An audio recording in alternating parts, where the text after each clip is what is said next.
So thank you so much, Sari, for coming for the talk. It's a real pleasure to have you. Uh, Everybody knows about you in this group, but I'll still speak a little bit about what you have done. Of course, can't if I start talking about all the things that you have done, I'll eat up all the time. So I'll keep it very crisp.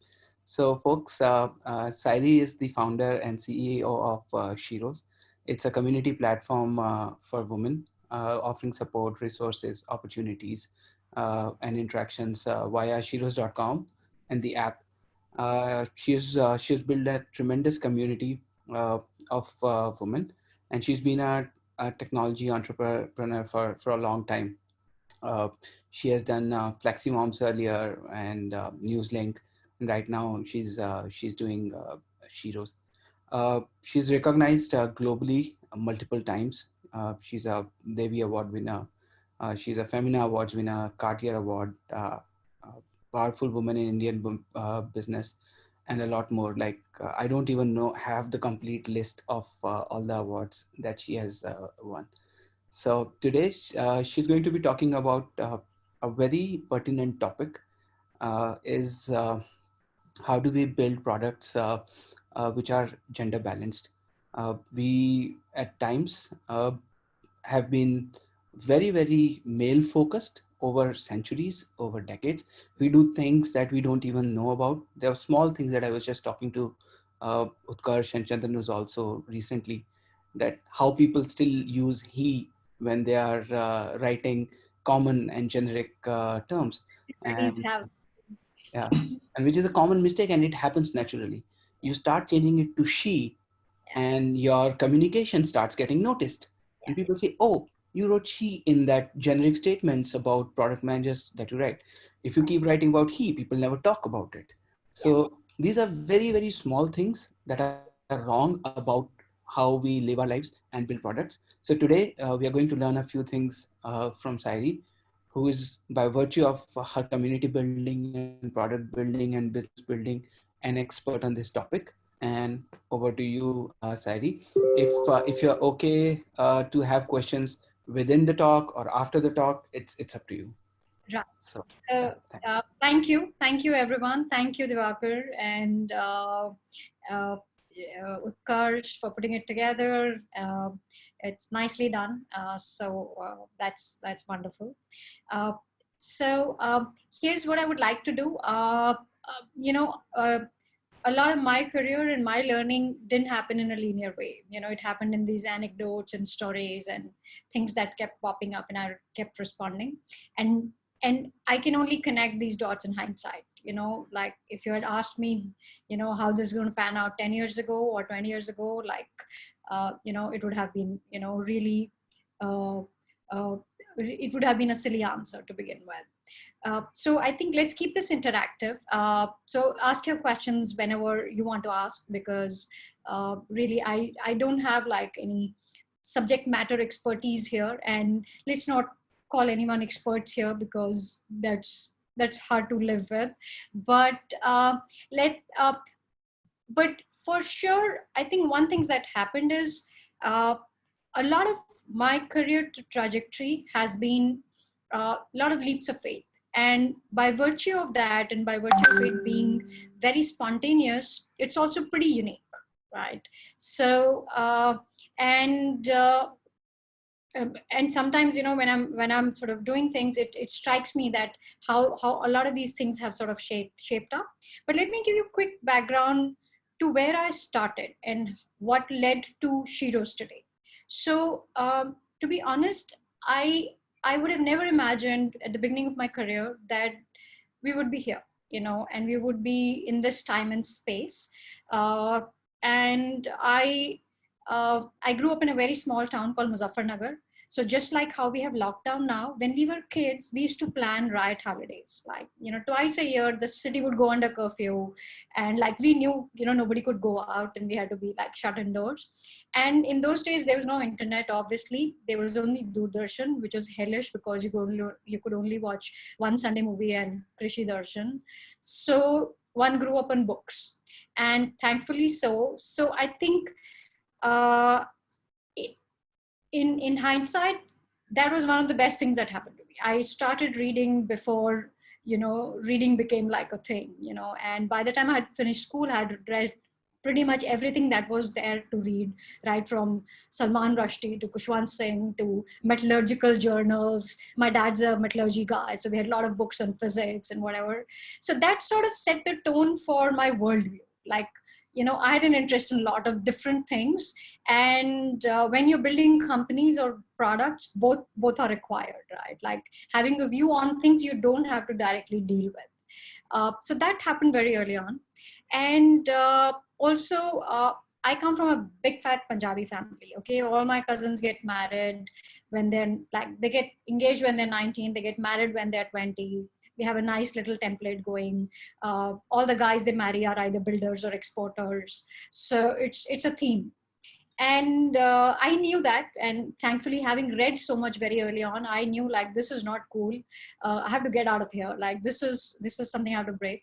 So I left home when I was 17, and I came to Delhi to study. And from there on, I think I thought I'll be an academic, and I was pursuing my masters. I did my MPhil, and one fine day I met this guy who said, look, I've sailed all my life, and I want to solve this problem of sailor depression.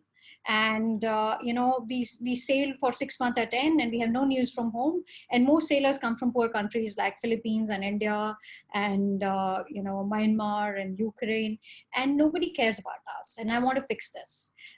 Really genuine guy, Richard Gere look, salt and pepper hair, very, very charming.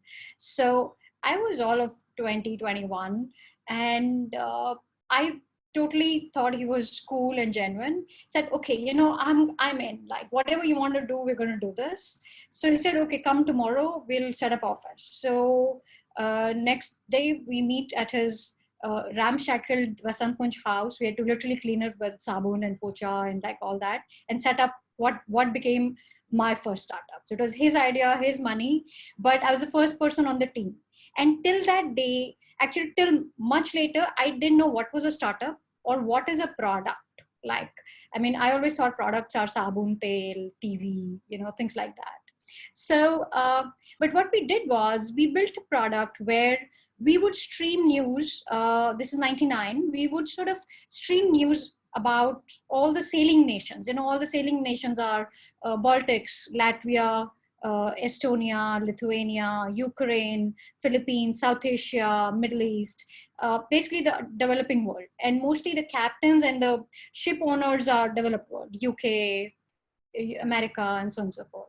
So we would stream news from about 25 countries. We would collect them. So it would come in different languages. We would sort of, put it together in this little template, edit it, a lot of effort on file size. And once a day, we would get a satellite connection with the ships that were on high seas. We would beam the editions via the satellite connection. They would download it on the deck, print it on the deck, and then distribute. So technically that became my first product. Okay. And, beginner's luck or whatever you call it, it did really well. Like we had 2/3 of the market as customers. We had a sales office in Cyprus. That's where all the shipping companies are based. Of course, I learned about SaaS much later in life, before we sold a subscription service to shipping companies. So we would sell a ship on a per sailor, per day edition basis. They would pay us in advance. We would run the service for them 365 days a year. So build that, for the next 3 to 4 years. Really intense experience, learned all about, setting up server rooms. Of course, these days you have AWS, but earlier you had to like literally make a temple out of your server rooms, put your chappals outside and things like that. And then we would I learned how to hire engineers. I was a, liberal arts graduate, JNU types, didn't know any of this. So, obviously we needed to recruit engineers and architects, product managers later. That's how I got into product, and clearly thrown into it without sort of, any backdrop. But Newslink was great because one, it is an intense experience. You had to ship 365 days a year. I remember my office manager coming to me and saying, please take a day off, otherwise the labor office will shut us down. So I was sent on leave to say, do not come to work. But I learned everything there. That's how I got sort of, interested in what internet can do. And having come from a small town, existence where every piece of information you could lay your hands on, every book was like valuable. Internet was still like the most magical thing. And even 20 years later, I think it still stands true. So a part of what we do at Sheroes today reflects that internet's most magical technology of our times, and it can do so many wonderful things to so many people. And luckily, Newslink got acquired by a Malaysian shipping company. It still runs, by the way, like they still run it the same way, because internet till today, 20 years later, is very expensive on ships. So I mean, it's quite kind of like a miracle, I think. And then I went on to do some of these other hacky things, worked with, some of these governments and all of that. But all through my career, as my career progressed, so at the beginning of my career, the cognizance around gender was very low. It wasn't there. Like I had never thought about gender as a construct. And I think so do most of us. Like gender doesn't hit us until we are hit, And while I grew up in a big fat Punjabi family, there is a social construct, but you never put two and two together. Like I think that reflection takes a long time. But as my career kept growing and, I kept doing other things, this was something that struck me that, look, we're doing everything online, but, women haven't gotten their fair share from the internet. And if you look at some of the numbers, so for example, only 1 in 4 women in the world is represented online, right? In India, only 1 in 4 women have bank accounts. 48% of women who enter workforce in India drop out. 68 million women will join workforce every year in India, or want to join workforce. So it's kind of, it's kind of quite telling. And then it's a large market. So just to give you a little sense of how big, the women on the internet as a theme is. So if you just took women who have come online last 3 years in APAC, Middle East, Latin America, and Africa, that's about 1 billion women. Billion new users have come online, and these are women who would like to really better their lives. So whether it is more financial inclusion, better health, better income opportunities, better safety, and safety continues to be like the biggest theme as we build women's internet. And the other thing that sort of I sort of learned was India is the only country where women have done very well in communities, so and this is an India first phenomena. This is like the mobile phone revolution, so you all have heard of Amul. It's a $5 billion enterprise. Amul is a all women company, actually. If you look at the back end of Amul is women and communities put together, right? Similarly, if you look at Seva, it's the largest congregation of informal sector workers who are women. About 2 million women are part of this, right? All offline communities. So self-help groups, microfinance groups, Anganwadi workers, ASHA workers, in more urban setting, kitty parties, if you will, mom groups. Women have done very well in communities, and there is a little bit of a cultural construct behind it, and the cultural construct is this, that when a woman walks into a room, she brings all of herself, so she's not bringing, departments. Her life is not compartmentalized, because she's running many things at the same time. One, she's always cautious. Is she safe? Every woman has a safety thread running all the time in her head, whether it is somebody on a 5-star floor, or you're in a metro, or you're walking down the street, or you're at home, or there's another guy. Safety is part of our instincts. It's become part of our DNA over decades now. So every woman's thinking about safety. She's definitely doing more emotional labor, because she's also thinking, family, kids, husband, neighbors, mom, dad. There are a lot of those threads running, and she's obviously there because she wants an identity for herself, more independence and also more support. And I think what lacks in a lot of spaces is in lives of women is the concept of me space. So for most women, the idea of me space has been taken away. It's been taken away because you're always somebody, your sister, your daughter. You're always carrying a label that's been given to you by somebody else and not adopted by you, and you're always playing that part.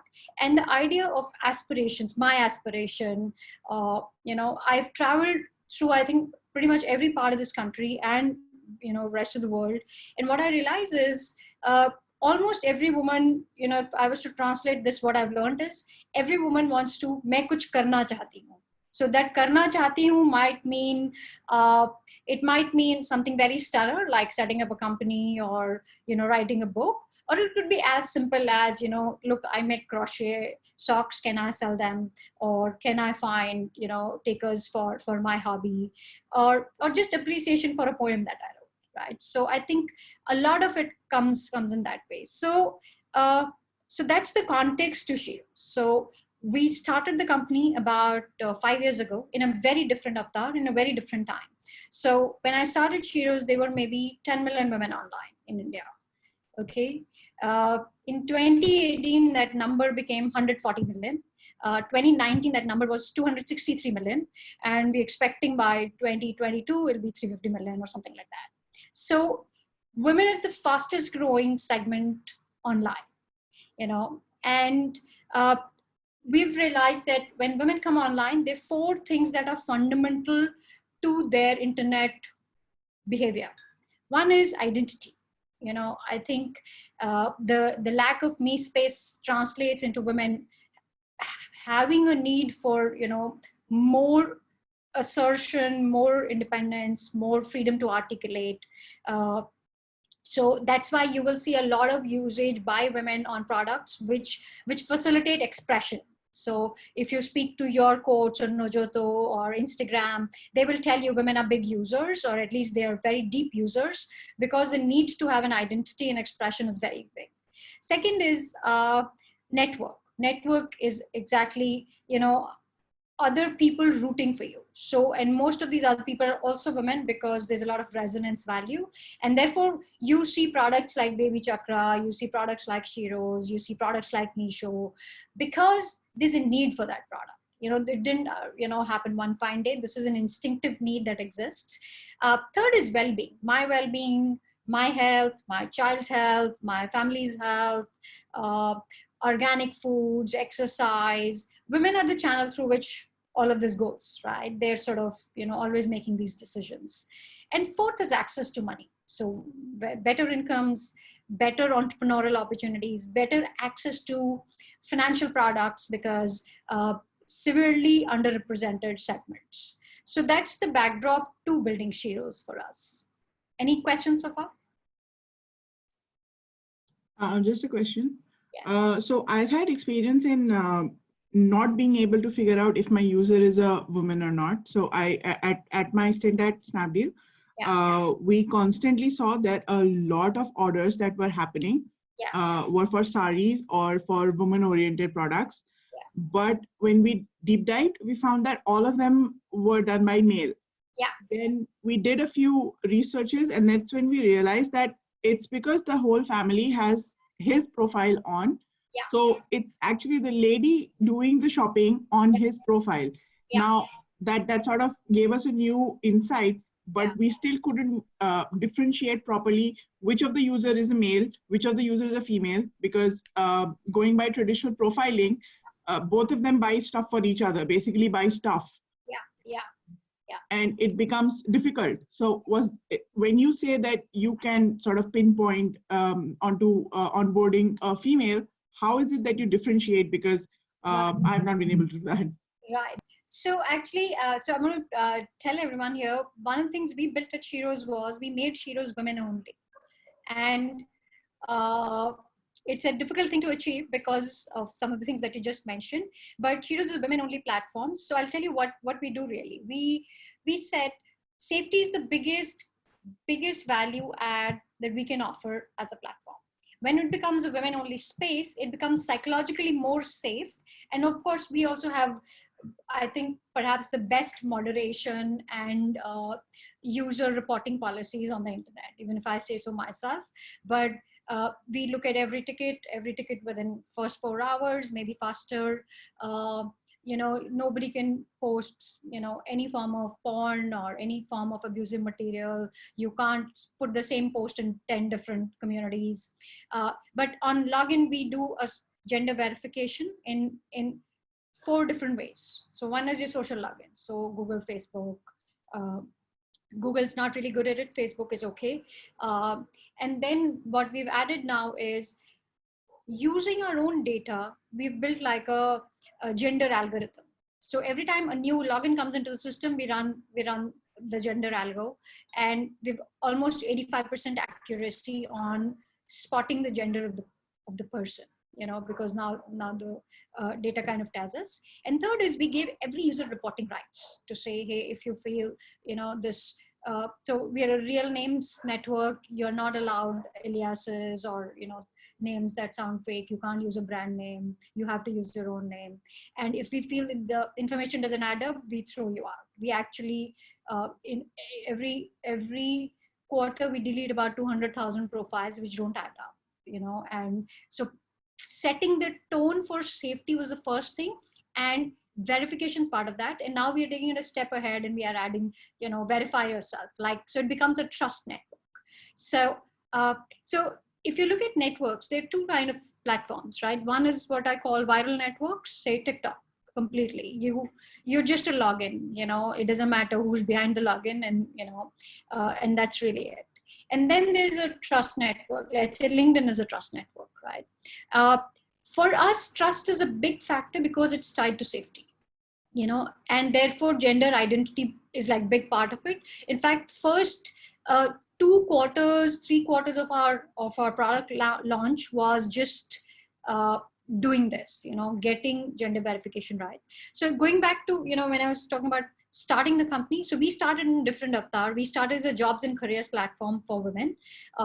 In a pre-geo world, obviously our target base was just metros, and we did well. We had about 1 million women, 20,000 companies. It was nice and sort of sweet, but clearly somewhere along the way, the number of women who were coming online changed, and what they wanted out of the internet changed. So it was not just jobs and careers. It was, how do I deal with in-laws? How do I start a home business? How do I take care of my health? How do I publish my poems online? It was just a lot of things that were super diverse. So we relaunched as a social network for women, and it's built like a community platform of communities. So you can think of Reddit. Obviously we have way better UI, and generally better safety and all of that, but Reddit is the closest in terms of, I think, just the fundamental pieces of the network. Everybody can set up a community. There are official communities, there are brand communities, and everything's sort of designed via the community piece, right? So that also brings more transparency and more sort of fundamental trust within members, right? So gender algo is one part of it, but giving users the power to report and power to own the safety of the network, and making sure there are no fake profiles. Like even today, like most of our reporting is by users, and then obviously we either look at it manually or assign some ways to clean that up.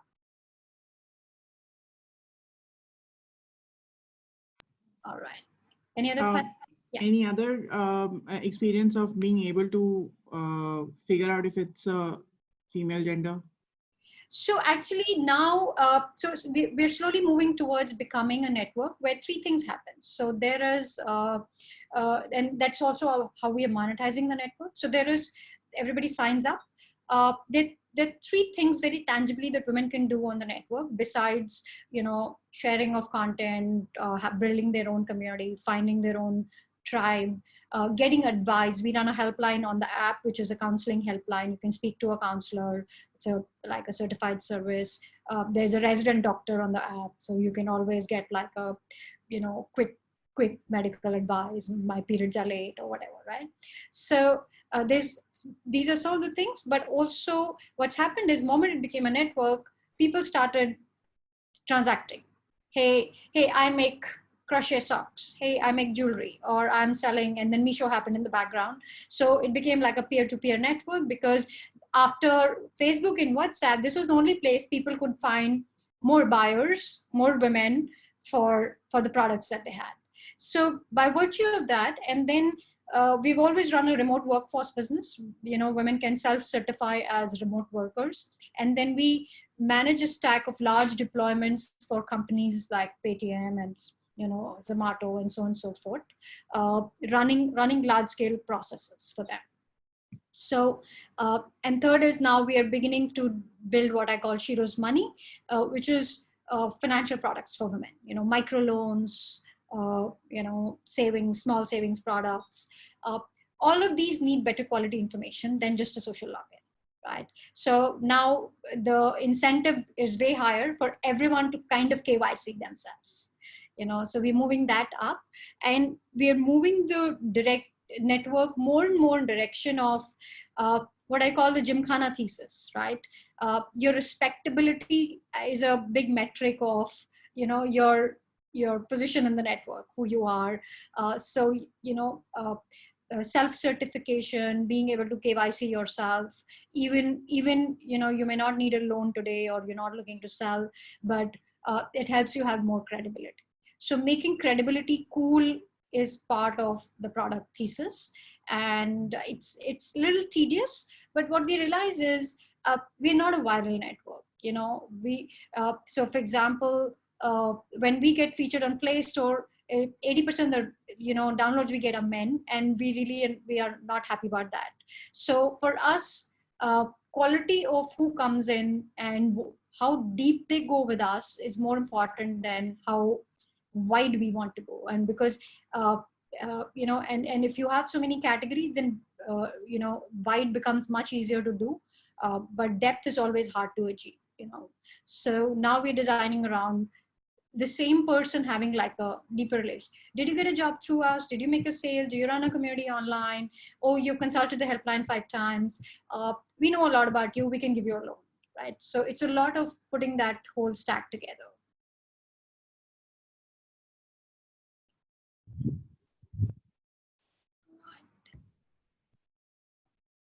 Any other questions, folks, at this point? Yes, I have one question. So, I believe, given the small target audience, as in target audience on net, you would want to very much utilize the network effects. So is there any special thing that you're doing for referral or anything else to get the max out of your existing networks? Right. So to be honest, we've not built on that in a big way, because what we realize is, so for example, one of the things we've stayed off is paid referrals, because we figure it brings down trust. So how we want to be seen to a user is a little like Gymkhana membership. It's still a little more exclusive. It still gives you a lot of value add, and chances are I don't want everyone on it. So while it doesn't drive direct referrals, it makes it aspirational, right? So how do we get discovered? We have an insider joke in the company that we are Ma Beti Ka network. So when women come online, they will bring women they really care for online first. So my mother, my sister, my daughter, my best friend, her friend, that's how it's sort of going. And we're fine with that, because it keeps trust very tight. People are only bringing people they trust, and which is fine by us. What we don't want to do is, here's take $10, get us a download, because the value add to the network is kind of poor there. So, but the other thing people can do on Sheroes is now build their own communities. So think of a community as a bigger version of WhatsApp group, right? Or it's your space. Basically, it's a invite only group within Sheroes, but you get a lot of benefits of the platform. You can invite platform members. You can, put your products up. You can, make yours. It's like a mini website within the app. And what it allows you is people are using it to set up their online shops. People are using it to set up their hobby groups. People are using it to set up, things they care about. For example, there's a group called Alka Ki Bagya. Now, Alka is a housewife in Nepal. Uh, she's never going to be, she's never going to be in formal workforce. Her kids are maybe, in college in US, but Alka is really, she's a typical first-time internet user. So she got her phone maybe 2-3 years ago. The only other app she used to use was WhatsApp. She had a Facebook account, but now Alka has started writing poetry, because when she puts it up, then other people say, hey, this is feedback, or, oh, I also write this. So they're sort of like building a peer group there. And then because Alka likes gardening, she's made this community called Alka Ki Bagya, and every morning she'll say, oh, these are my tomatoes, and this is this thing I'm doing. And that's kind of what's driving network effect. So once Alka is up and running, then she'll say, okay, this is kind of like my branding. This is my space. So then she'll start inviting people she cares for. She can start adding her phone book. She can even like download a small visiting card to say, Alka Ki Bagya community, and please join here. So it becomes like a fun thing for her. So just to give you a reference, we run about 70 official communities, which are open to everyone. Everyone can join, and they're around bigger themes: career, family, health, legal advice, writing, cooking, parenting, women in tech, like a bunch of that. And then there are about 2,000 communities which women run. Okay, and those are the fastest growing sort of pieces, because they're clearly far more owned. There's an individual who's like an entrepreneur there, and she's doing a lot with that. So what is this community doing for her? One, it's giving her identity. It's giving her like a piece of the internet. She's taking that home, and this is also what she's going to sort of take outside of, to her family and to people who think she's a housewife. So identity, for some of them it's income. Some of them are using it to build their online boutiques, to sell handmade jewelry, to sell maybe their Misho shop, or whatever they want to sort of do. And then obviously this is also their tribe.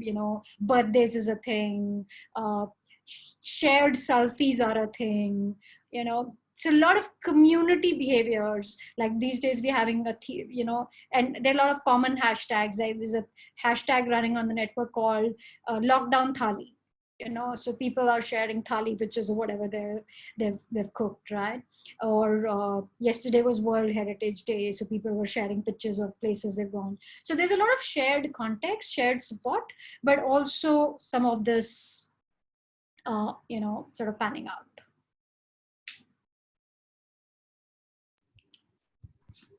Got it. Thanks. All right. So one of the things I will do after the session is, we made a report last year called the Women Internet Series. We had been doing a bunch of research for us, which was again around understanding women's online behaviors, first-time internet users. Safety continued to be like a big recurring theme, and it still is. So what I will do is, we made a report and we never made it public to media or anything, but I'll share it on Slack for this group. It has some pretty interesting findings in terms of, when certain conditions are triggered, or when certain assumptions are sort of questioned, how does behavior change for women online? So for example, 72% of women are typically not comfortable sharing their profile pictures on their social media profiles. And then we figured, when it's a women only space, 90% women ended up sharing their profile pictures because they feel that it's not going to be misused, things like that. So yeah, so I'll share that report. It's fun in terms of, you know, things it shows up. Hey, Sairee. Yeah. Hi. Just a question, right, regarding the thing that you mentioned around women not sharing their profile details on internet, right? And this is something a study we did last year. Yeah. Something similar that came out. In fact, one of the reasons that it came out was they did not want the male members of the family finding them out on the network, Yeah. right?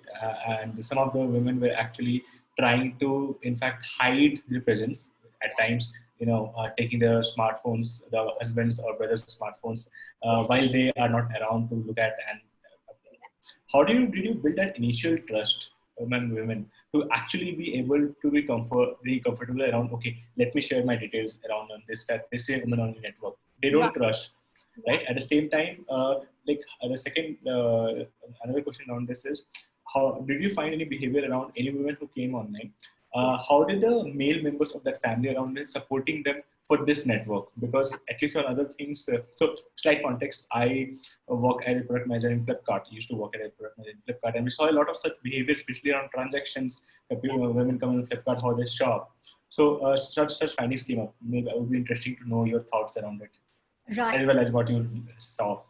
Right. So a very interesting question. I think trust comes from, I think, a lot of places, but I think the biggest sort of trigger for trust is vulnerability on the other side, you know. And so at Sheroes, you know, there is, we're building a community product. And as a company, if you look at us, we're built for community. So the org structures built like a community.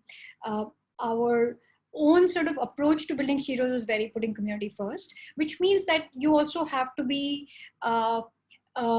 you have to really be in the same place as your user is. So one is making sure there's a lot of space to talk to your users. So when I think ever since Sheroes has existed, we've always had a way to talk to a user. So people can reach us and speak to a human being within a few like seconds or clicks. It's not hard to find us or talk to us. Earlier it used to be like a phone line or a WhatsApp line, but now it's a helpline within the app and web where you could speak to a counselor at any point in time. Two, all of us are embedded as users. So like we're constantly, like if somebody's on the Sheroes app, you know, you will see all of us there, like pretty much. It's like how you can, you know, tag Jack on Twitter, like he's really there and getting, you know, spammed all the time. But what that does is it opens, you know, really a whole range of sort of real-time impressions from users, you know. And it's also a trust building measure to say, hey, look, we're right here, we're not running away anywhere. And third is listening to users. So for example, one of the suggestions that came from users was, ma'am, Sheroes पे ना आप apps lock लगा दीजिए. So like हम तो payment app भी नहीं है, आपको एप्स लॉक क्यों चाहिए? मैं नहीं चाहती मेरे घर में कोई शीरोज को देखे, because she's putting a lot of her personal things there. She doesn't want, like, you know, anybody to see her helpline chat or okay, let me tell you something fun, okay, that we did earlier this year. We did and a lot of women on Sheroes are, you know, maybe women my mother's age or women who are you know, slightly older, or a lot of women who have been brought on by their daughters to say, mama, you should join Sheroes, right? And these are women who've never done anything on social media. Like, you know, they're definitely not on Twitter. Even on Facebook, you know, they know sab log hain, in-laws hain, baki men hain, hum nahi wahan jate, right? Like, and this is very real India. You know, I don't know if you remember this movie called Bareli Ki Barfi. Like, so I always say that movie is RTG, both the mom and the daughter, like very, you know, aspirational, grounded, middle class Indian values, right? And Sheroes is also built on that. Like if you see the product, there are no lean in vibes. There are no you have to get ahead vibes. There's no career ladder conversation, although we want to do well. But we know it scares off a lot of people because in their head that may translate to, hey, you have to give up on your family values, or you have to give up on doing your karwa chauth or whatever, right? So we have to sort of keep it really simple so that it's non-threatening, it builds trust. So earlier this year we did this fun challenge called braless selfie.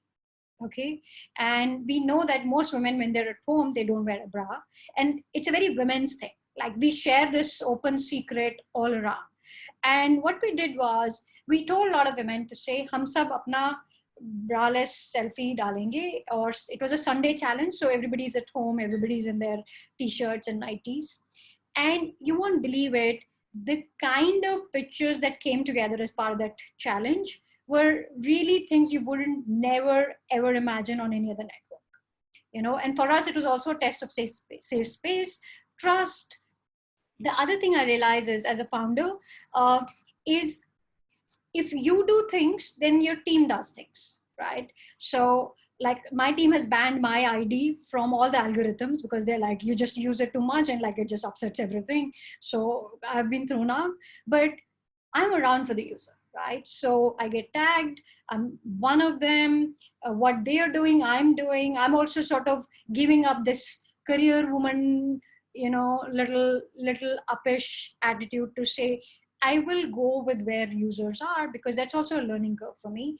And because I'm there now, everybody in the team, right from an intern to anybody who's sort of building the product, you have to be in with the user. You have to see how are they feeling that day. I think a big benchmark of building women's internet is, I know we're very data driven on product side, and we're very driven by some of the metrics, but one of the questions we always need to ask is, how is our user feeling?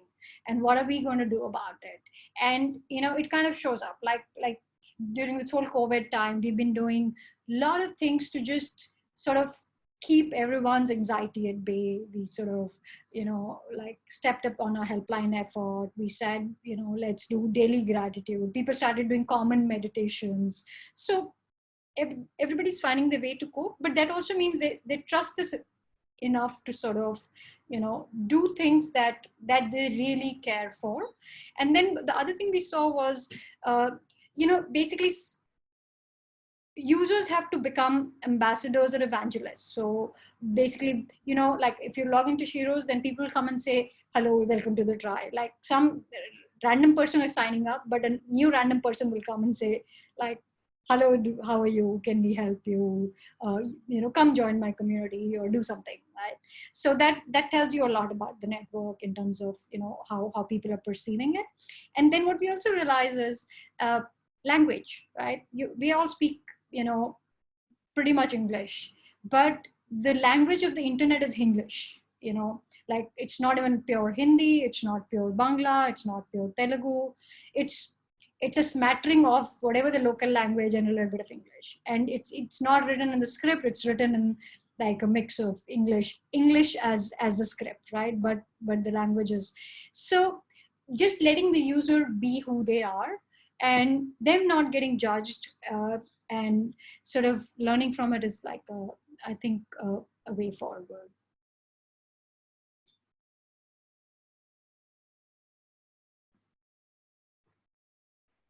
I got one more question since nobody was asking. So outside the environment of Sheroes, have you ever noticed any the behavior of an application to be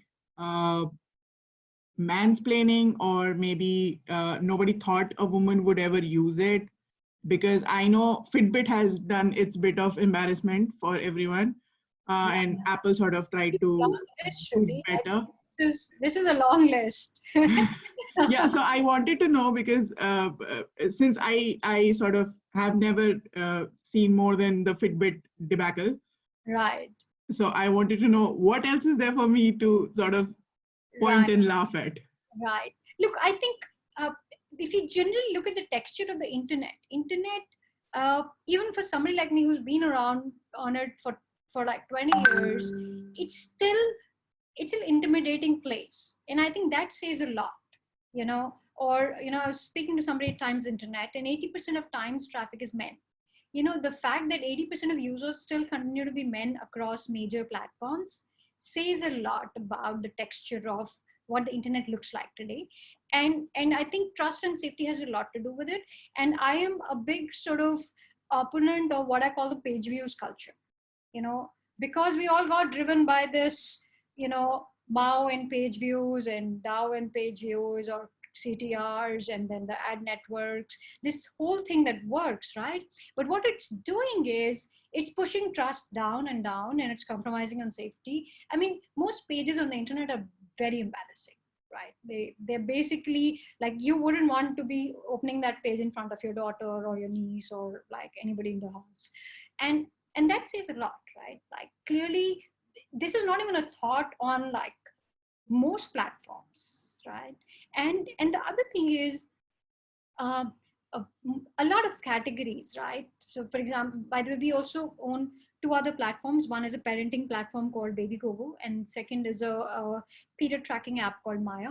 And what we realize is the women only use case is a very small subset of the internet still, you know, but the newest users online are all women, right? So unless we change something, and look, I know we are the country that wants to match Alibaba in our e-commerce transactions, right?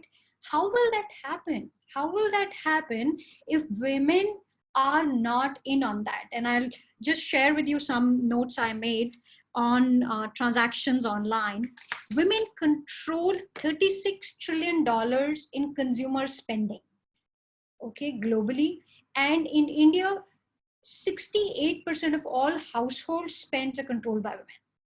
Education, groceries, you know, clothes, jewelry, uh, schools, a whole lot of things, right? And women are not party to that. It's not built for them to sort of, I think trust is the biggest feature that's missing from the internet. And that really says a lot, because and there are two books I want to recommend for you guys. They're really sort of interesting books when read uh, together. Like when you read both of them, they're different things. One is a book called Chup by Deepa Narayan, and the other is a book called Invisible Women by Caroline Perez. Okay, Invisible Women is a book around missing data, uh, basically how the world misses gender data in decision making, you know, and a lot of that is product decision making, right? And second is stories of women we've sort of just overlooked over a period of time. Like we've just, you know, the in and Deepa Narayan's also on Twitter, and she's one of our advisors. But like, her book is really like, it's like a slap on our face. It's as a society, because it's talking about things that are like, you know, they're right there in our face. We don't have to go, you know, look in a slum or in a, you know, anywhere else. There are things that are sitting inside our homes actually. When you read both the books, it's, you know, they're very different books. One is a absolute researcher's narrative, and second is just driven by data. But they both point to the same thing, and very different authors, very different context. You know, so I think it's kind of interesting. But so many times, right? Like not just Fitbit, you across fitness category, fitness as a category, social as a category, right? Like, you know, like my Twitter DMs used to be closed for a long time. And then I opened them just to test this. And I'm like, you know, I have a verified account. I've been online forever. And if I get this, then like, can you imagine what it is like for other women, you know, like, and I'm very likely to tweet, you know, some of those, you know, messages I've got one of these days, just to sort of, you know, and I think the biggest worry is not that this happens, it doesn't get called out enough, right? It doesn't get acknowledged enough. And there's still men, and there's still VCs who are saying, I don't think that is true, right? Like, you know, so it's kind of, it's a little worrying. If every app is a Tinder, if you're Indian enough, is what we usually say. Yep, absolutely. Yeah. So yeah, did I answer your question? Like, okay. Latest is Ludo right now. Sorry? I said latest is Ludo. Yes. I mean, it's going crazy. Yeah. Yeah, I mean, All right. apart from playing everything else. Okay, I'm not going to check it out. All right. Any other questions? Anything that I can sort of share? I will share that report with you guys. And I'm just looking at some of the material I have taken out. If I have.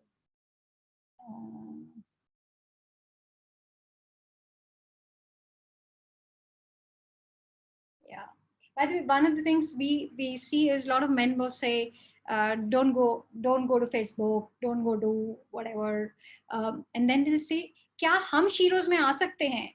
Like, like, no, you can't, because men are not allowed. And then a lot of women will say, can you please make a login for my husband? And we're like, no, you can't use your husband's login, you can't use his name, he'll get banned.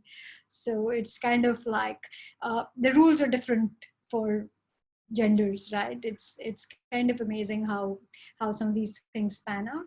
But the most interesting thing about women as users is because safety and trust are very important, identity is important.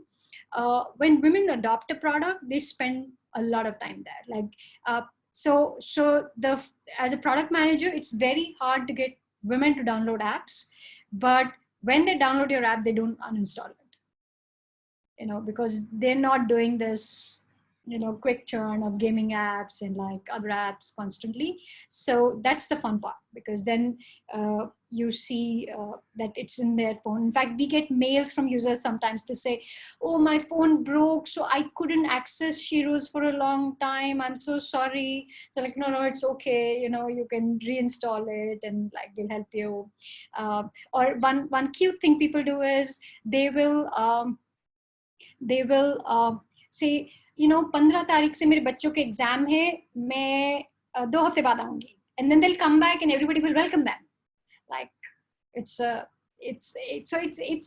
built in a very different texture, uh, and I see the same behavior across a lot of apps. Like some of the apps that our users love are also some of the creativity apps. Your Quote is very popular, Nojoto is very popular, Haiku Jam. So kind of interesting to see what they value. Expressions, definitely one of those very, very big themes. Pratilippi is very popular. And then, of course, there are certain brands. Nika is very popular. And yeah, so interesting.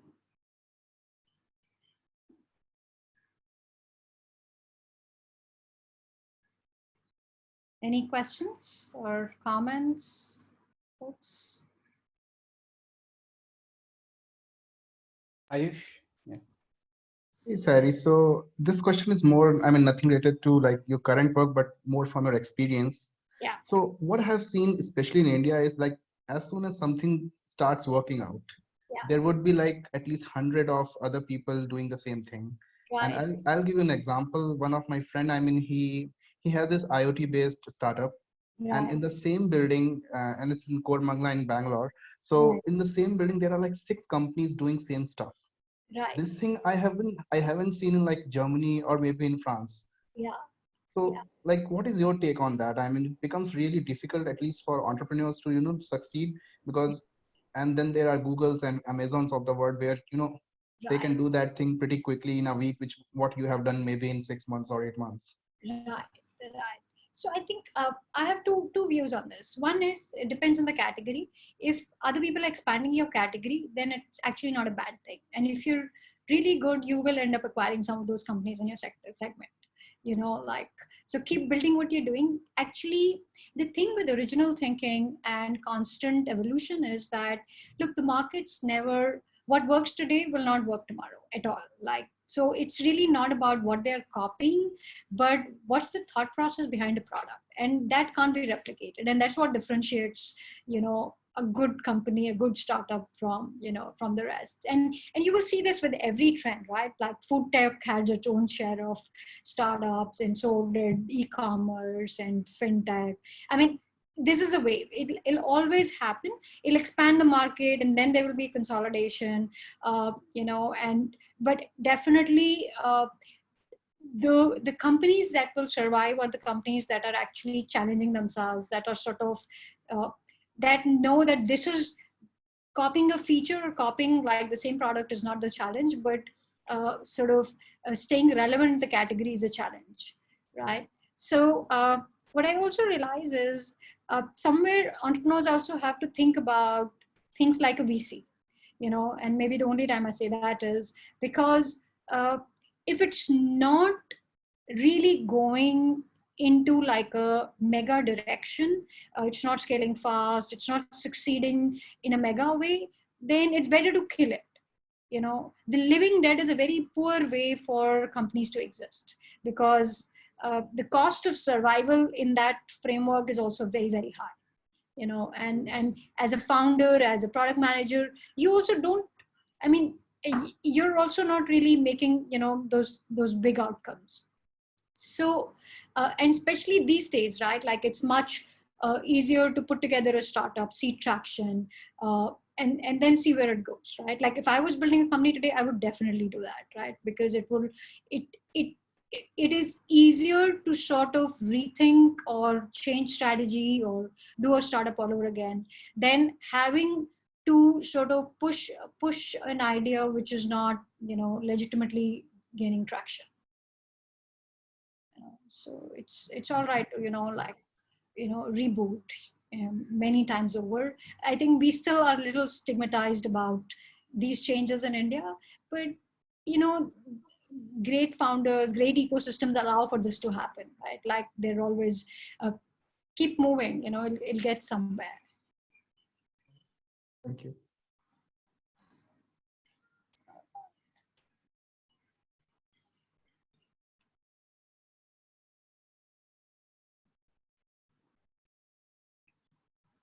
All right.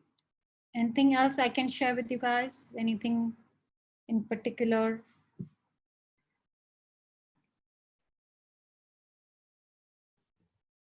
Sairee, would you like to share about some challenges that you have faced because of building a woman-only product?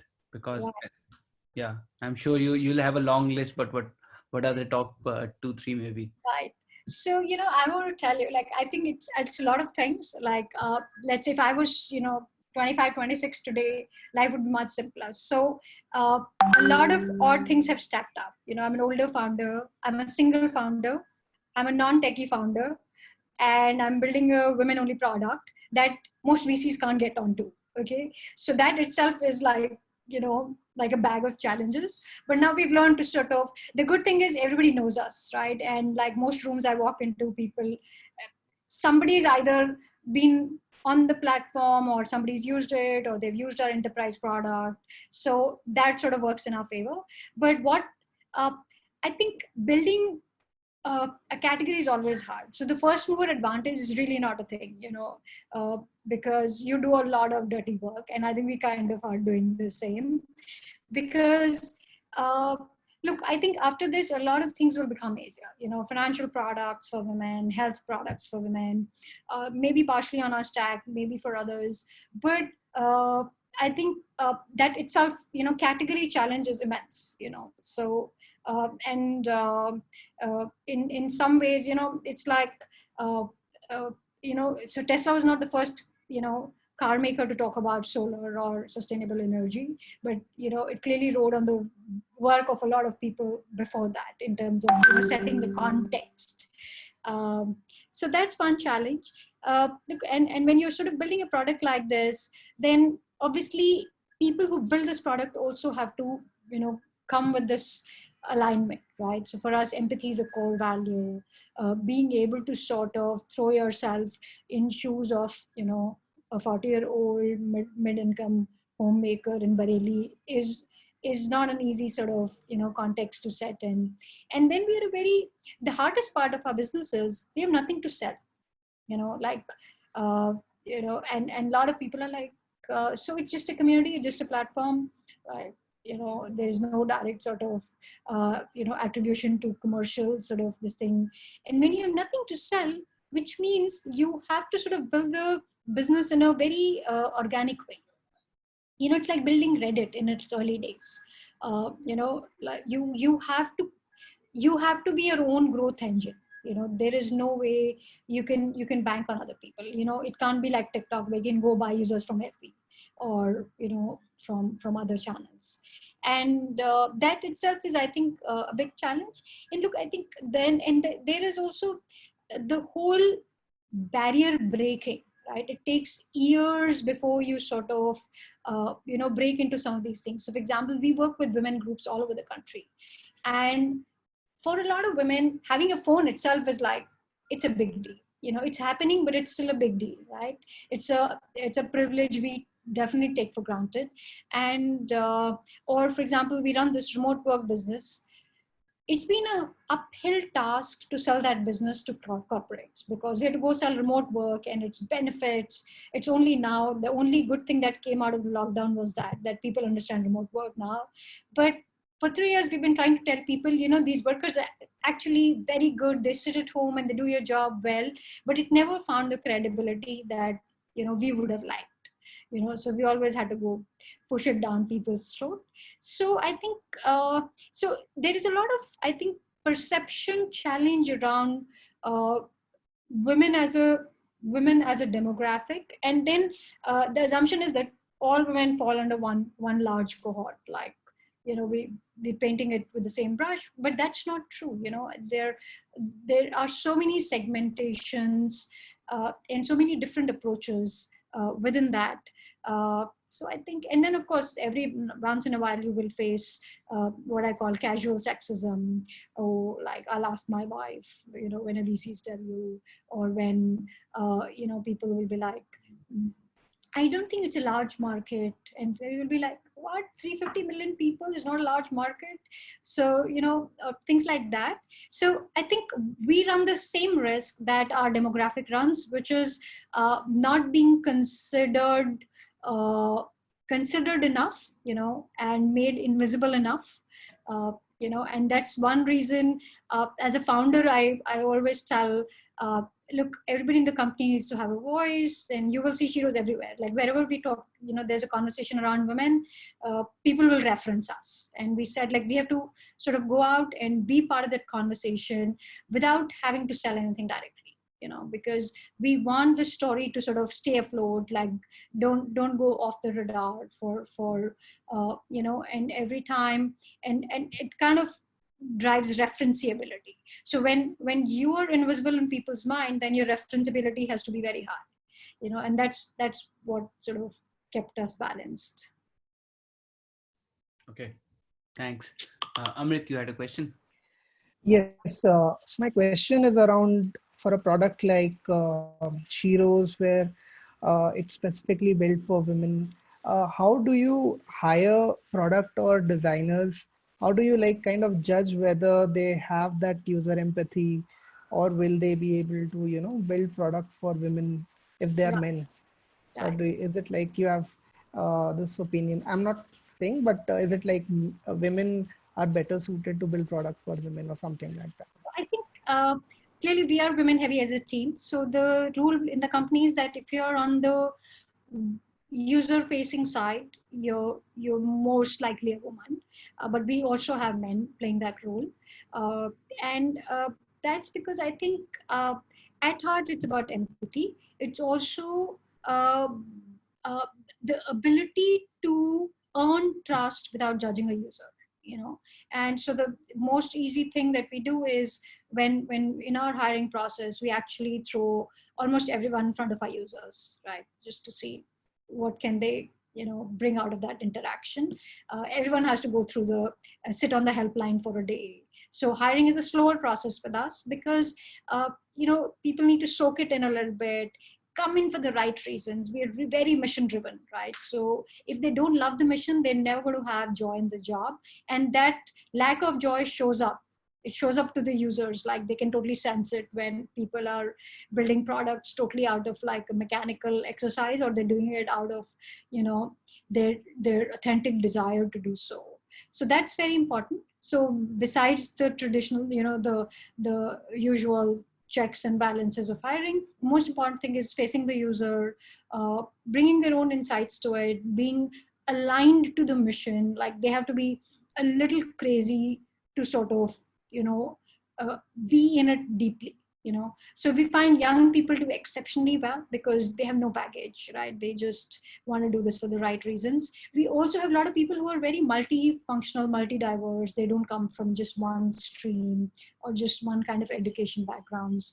And then the people who've grown into become product managers or community managers because of the virtue of having understood so many things so well. So I think we have a term called soaked in Sheroes and born in Sheroes. Literally, there are a lot of people who started their world, their professional journeys at Sheroes, and in some ways, it will always be like a big hangover. It'll always have a big impact on their careers. But it's important for us, and we see those people in our team are also super multifunctional. It doesn't matter what they work on. It could be product, it could be actually working on the client side, it could be working on helpline, it could be designing new stuff. They just end up doing everything because they get the core so well. They get the fundamentals of, like they say, keep questioning your why, right? So the story of, that man building a brick wall, to some it just, I'm laying bricks, to some I'm building a wall, to the third person I'm building a church, right? So the why of building a church is very important in our case. Why are you doing this? And like, do you see, and of course it also needs, a lot of spending that time with users in some way or the other, right? Being on the app. Like, I think we're the only app where you can actually tag a product manager to say, this link is not working. Or like, look, this boy sent me this pornographic image on Sheroes. Like, and then obviously everything will, spring into action and we take more charge of that. So, and also I think this is also still early, right? Like when we are a little more mature, obviously we will put some bigger sort of functions in place, but today this feels right. Okay, but I believe like when you're talking to your users, and specifically if they are women, they can be certain, because there can be certain questions which culturally we are afraid to talk to strangers, and if they are women. And I was working on a project for Asha and Anganwadi workers, and I was on ground, and I was looking how they were asking questions to women, and those questions were around maternity health and all those things. And at times it became a bit awkward for me to stand there and like, okay, that other woman is also answering it. So how do you think, like, that all roles facing women in our community are women. Like if you're a community manager, so if you're a helpline counselor, you're a community manager. All our PMs are also women, by the way, although we've had men in the past, but there will always, like, majority of our PM team is women. And I think the only poor guys in the system are back-end guys because they don't get to interact as much, but they also when they come in, they have to do a lot of the soaking into the experience. And also we do a lot of offline stuff. We host community meets, we run open mics, so you get to see and meet the user like pretty much in flesh and blood, and that changes things. But some of these things that are very deep, we have a community around legal advice, health advice. Our resident doctor is a woman. Then counselors are all women. So and actually the community managers are the real front face for us, right? And they're also really diverse. They include right from makeup artists to computer scientists to people who ran corporate jobs. So again, very diverse representation. Yeah, thanks.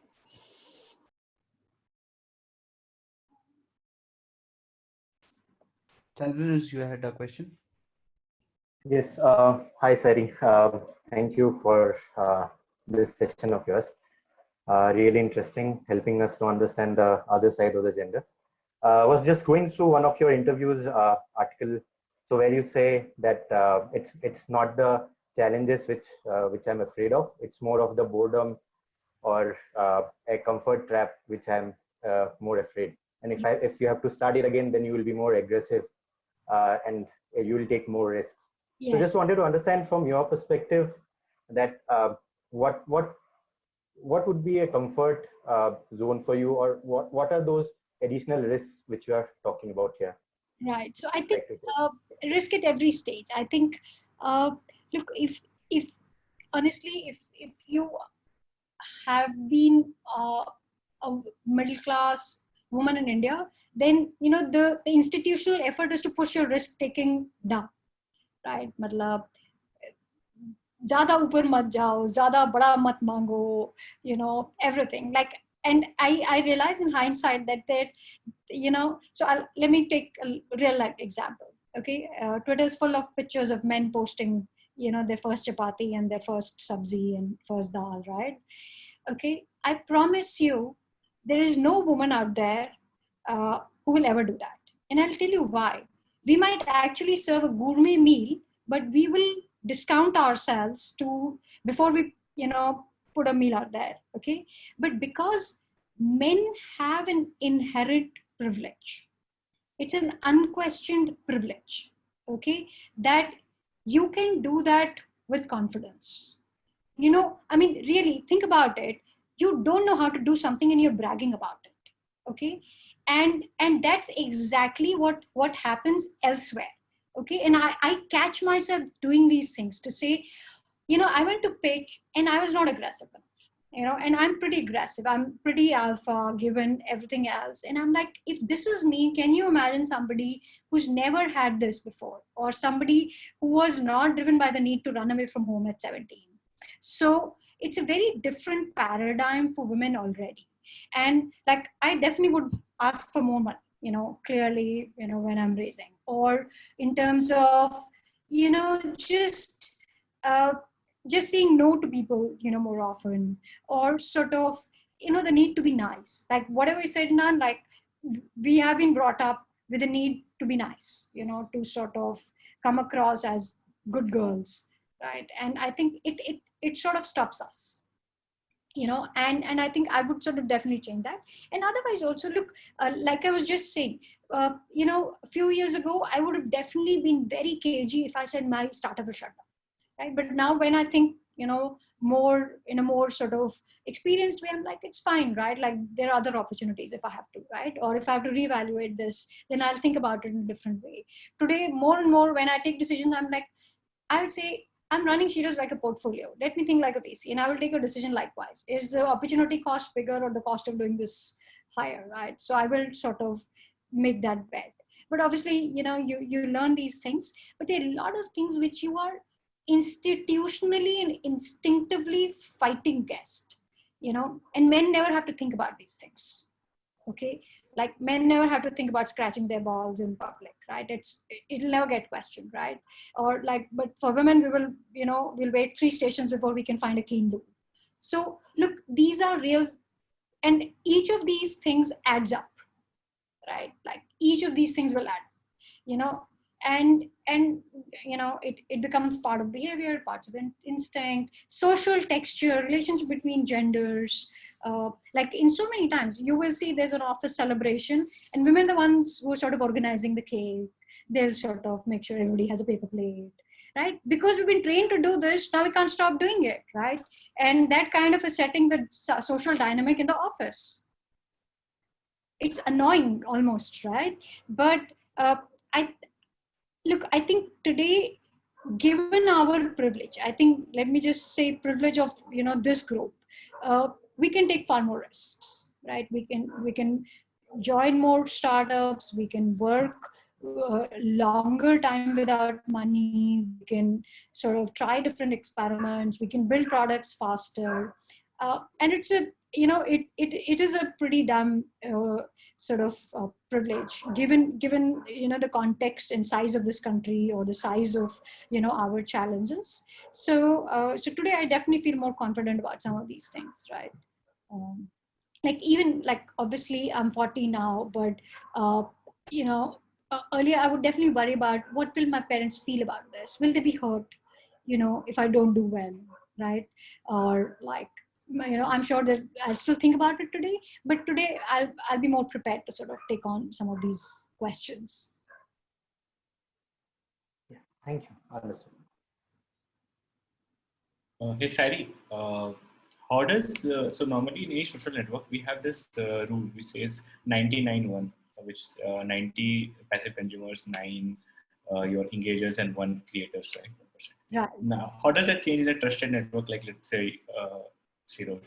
So actually, from a network point of view, so as opposed to a traditional network, which would be optimizing DAOs and MAOs, we look at content created every day, original content created, and we definitely see that number is almost 10 to 15% of creators. And also creators are not just doing one thing, they're doing like a bunch of things. And I think that kind of sort of so I'll just share with you what all they are doing on Sheroes. Our little thing here, which is, so they're asking questions, they're sharing poetry, they are making a sale, they're getting helpline advice, they are tracking their periods, they are taking an online certification for remote work, they are doing online studying on the career community, they are now buying and selling amongst each other.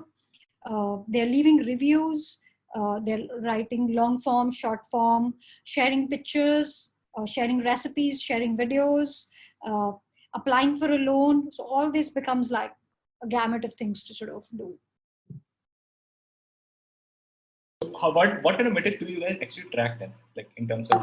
So we track engagement. So this is action by a user, right? So a user has definitely done something. So whether they've made an application or made a post or created a video or asked a question, essentially they're engagement actions, right? So we track engagement by that.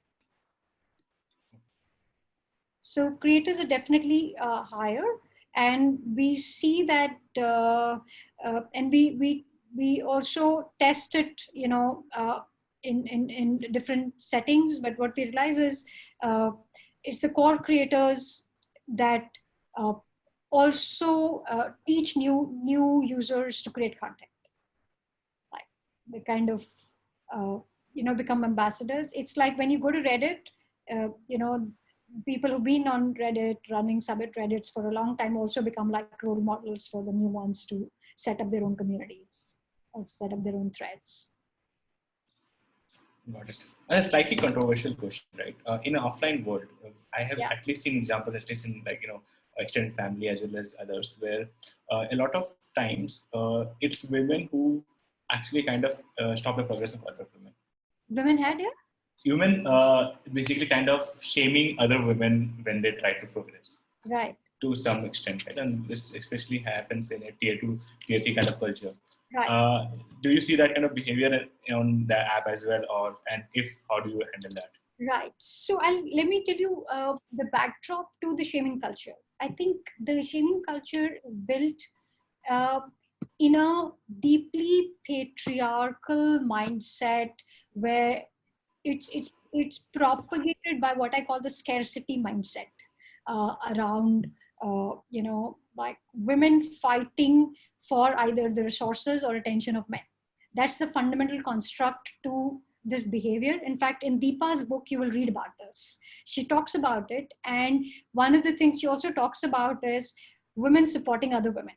So if you study, in the whole internet space, in the US, in China, now Singapore, there are a lot of these women-only networks who are built on this thesis that, hey, this women shaming women is actually an old patriarchal mindset.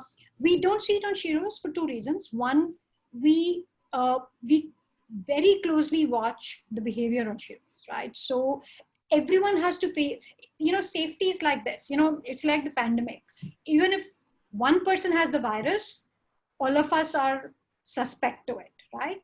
So if one person is feeling judged or unsafe, the entire network is unsafe, right? So we do watch it closely. What we also realize is, look, every platform at the heart of it is just a bunch of code, right? It's what users do on the platform that sets the tone for the platform. So, it doesn't matter whether we are a Twitter design or a Facebook design or a Pinterest design. It's the norm on the network. That's really, really important. And we really manage that norm. Like nobody is ever threatened. We do not let anybody use racial, gender, casteist comments. Like unlike Twitter or Facebook, we will not let that go up. We will mind that carefully. You can't use politics. So the reason the network is safe and high trust is there is no news and no politics. And it was a conscious call because we want this to be a personal network. So we don't want anybody to bring their liberal views or bhakt views or whatever views, because that's damaging, right? It's damaging to personal relationships, to families, and to everyone. So it's a clear call that, look, everyone has to feel safe, otherwise no one feels safe, and we guard that very, very consciously. Therefore, we all are also embedded in the app. We're all sort of, managing it. We all have, these triggers. They're community guidelines that are spelled very easy to read. Community guidelines. Actually, most products have guidelines which are, one, you can't find them. Like if you ask Twitter what is their guideline, you will not know where to find it. But when you sign up for Sheroes, that's the first thing you will notice, and you will keep making sure it's easy for you to reference and access, and it's written in normal English in like one-pager format. It's not complex to understand at all. And look, I think this whole thesis of women not supporting other women, it's a legacy mindset. It comes from many places. Basically, a lot of generation of women never got that opportunity. In oppressive families, they were invisible for a long time. And I think they just kept passing it on, right? This whole mother-in-law narrative, where does it come from? It comes from the fact that we've been propagating this, right? But look, the world is changing, and so is this narrative in various ways, right? So, yes, and I think some of it will still exist. Some of it will exist in, colors, TV serials and things like that. But it's also being broken at the same time, right? So I think, and look, that's also the opportunity, because when we break some of these paradigms, that is the opportunity for us to engage a whole new set of users, right? Like I'm pretty excited by the opportunity that it presents us, women who have never sort of used online financial products, online health products, or have, or have a website of their own before this. They all will want to do this. And this is part of breaking that chain, because now they have other ways to, make their world bigger, and look, because safety is a big thing, safety is married to mobility, like in small towns, this is a big challenge. I mean, it's challenge everywhere. Like as a woman, your cost of commute will always be higher because you will take a safer means of transport. In a smaller town, you're much less likely to find, like a safe cab or even a safe bus. So most women will be stuck at home. My parents live in a really small town in Punjab. All my neighbors are women who have like MTech degrees and biotech degrees, but they all stay at home because how will they commute? How will they commute from a small town to a large city or find a job where the workplace is safe? So, and this never goes away, right? So some of this is opportunity. Like when we run the remote workforce business, most of the women actually signing up for that are women who are educated, who are experienced, and they live in small towns. For them, having a remote job with a large company is like the best thing that could happen to them. And that changes the texture of their confidence, right? Look, something has got to give. So far, we've been taking from women. We've been taking their time, we've been taking their identity, we've been sort of, making them work, they've been cooking for us. It's pretty thankless, never a day off job. And so like somebody has to invest in them. Somebody has to say, this is for you.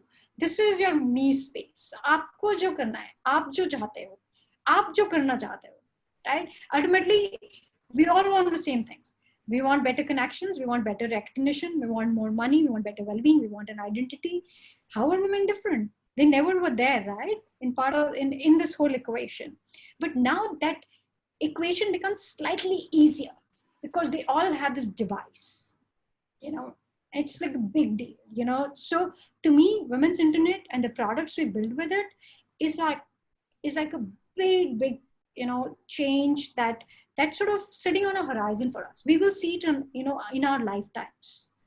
More women going online to save money, to invest money, to find loans, to do things they've never done online, telemedicine, online learning, uh, social commerce, all sort of just waiting to happen. And that changes the texture. When you are confident, when you're supported, when you're nurtured, then you really don't care about shaming the next person. Fair enough. Yeah. So, Sairee, I have one sort of last question now. It's already 6:30. Most people in this group are either product managers or engineers or designers at startups. Yeah. I want to understand what advice would you give to them to involve more women-centric decision making, because most of us are trained to be very objective and mathematical. So even though honestly everybody talks about user empathy and all those things, inherently we are looking people as numbers. Yeah. That's not even with an ill thought, but that's like everybody has targets. People think about growth. People think about how I do. So even when people the most interesting thing is now everybody is talking about Bharat and India 1 and India 2, and they're trying to find out those segments. While as you said that there's a 350 million segment, which is women. So even today, people are not talking on that segment. So my question here is, for all of us, how do you suggest we should change the mindsets, not only of our working, but also for our leaders? So even like, let's say everybody in this group might totally resonate, but they may not be the final decision makers. So how do you suggest all of us bring that thinking and bring that change in the leadership also? Right. So look, I think there are two levels of change. One is small things you can drive yourself. So for example, just when you are building your teams, try building gender diverse teams, because when you have voices in the room, then you will obviously have diverse perspectives in the room. I think it's really the simplest hack. I know, hard to follow, but if you are at certain amount of ownership, in your organization, then owning diversity is part of your job. And that's also something now, I call it the Satya Nadella effect. You have to own it at across levels. It has to sort of seep into your system. And second is, I think, look, you all are really bright young people building amazing products. Part of your job is challenging and questioning. I know there are a lot of things data tells you, but part of your job is also, questioning what's not being told, or sort of unraveling what's not being told. I think as PMs, or even as startup founders, or somebody building things, your job is to widen the scope of that questioning. And I find that a lot of us come from very homogeneous environments, right? We read the same books, we listen to the same 10, 12, product thinkers. I would definitely encourage you to sort of double click on widening that line of questioning. So don't just listen to Naval and Sequoia and whatever else is there, but also go a step below, because there are people doing brilliant work which is not in your direct line of sight. I'll give you an example. There's a woman called Rachel Botsman. Okay, Rachel has been researching all her life on trust. Okay, she's an Oxford professor. Her work is on trust. Okay, trust is not directly related to any of your work, but it's something that sort of widens your line of questioning. Similarly, there are people who are working on, for example, happiness as a thesis, or empathy as a thesis. I think widening a lot of our worldview, which is not directly correlated to what we know. We know a lot of things as knowledge and information. But I think somewhere we need to sort of make space for connection, connection, things that move us. Today, a lot of things are moved by us because data told us so, and we put them in motion, and we understand a lot of what data tells us. But I think the best product managers are people who are not managing a product. They are bringing what they learned in life outside to the product, and Steve Jobs was a classic, right? He wasn't a product manager. He was somebody who learned Chinese, who learned calligraphy, and who learned yoga, and who went to Himalayas. But he loved computers so much that he sort of brought what he learned from rest of the world to the product he was building. So I think we have to get richer in what we are bringing to our product. And sometimes it could be, our love for gourmet cuisine, for example, or it could be, uh, qigong, or whatever else we might sort of fancy. But I do think we're all, we made it another IIT. Like there is a product manager's playbook. I want to tell you, you should disrupt that playbook by bringing you in the story.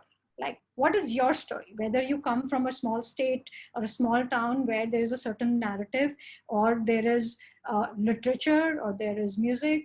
Look, everything ultimately connects up. All knowledge comes together when we are questioning and when we are responding. And that, in my head, that's a great product manager. Somebody who has like a big worldview, but can condense it into a small actionable, into a product. And I think from a gender diversity point of view, I'd just say, look, this is an evolving world, and you are literally at the takeoff stage of what I call women's internet. This thesis around building more gender balanced product, more women first products, or products that are built for users that just came online. This is only going to grow, right? So keep your eyes peeled for this, be part of the story. And because you're all in positions of privilege driving decision making, so next time somebody does the Fitbit in the room and says, fitness doesn't include, menstrual health, then, go question them, because, you clearly have that privilege. I want to share a small thing that I noticed. So Government of India has Women and Child Ministry, there's the Skills Ministry, there's the Commerce Ministry, and then there's Startup India and Invest India. So if you are going to do something with women's financial inclusion, the government doesn't know which ministry should it go to. Okay, and none of the things related to women's financial inclusion goes to the women's ministry. The skill ministry doesn't want to touch it because, like, we are skill and we don't have a women's filter. And I think that's what I mean by worldview. Like, don't get embargoed by what you're working on. Bring that filter, which is your filter, and that's what makes you great in your job. Okay, that makes a lot of sense. Thanks a lot, Sairee. This has been amazing, and I didn't realize that it's already over 100 minutes, and we have been listening to you. It feels like you just started. I wish we could go on and on, but I'll be respectful of your time also, and we'll wrap up the session. Everybody, because we are not together, at least we can have a good round of applause. I'll unmute everyone. I just unmuted everyone. Can we have a round of applause? Thank you so much. Thank you for having me. Feel free to reach out for anything I could help with. I'm pretty easy to find online at Sairee, and I'm on the group. Yeah, just be in touch. Let me know if at all I can help. And if you have ideas for us, please throw our way. Jump in on the group if you want to see those demo login. You write to me and I will send you one. And we at least can download that. Thank you. All right. Thank you. Thank you so much. Take care. Enjoy your evening, Bye. everyone. Yep. Thank you, Diwakar, for organizing. Thank you, Diwakar. Thank you, DK. Yep. Thanks, Shruti. Thank you.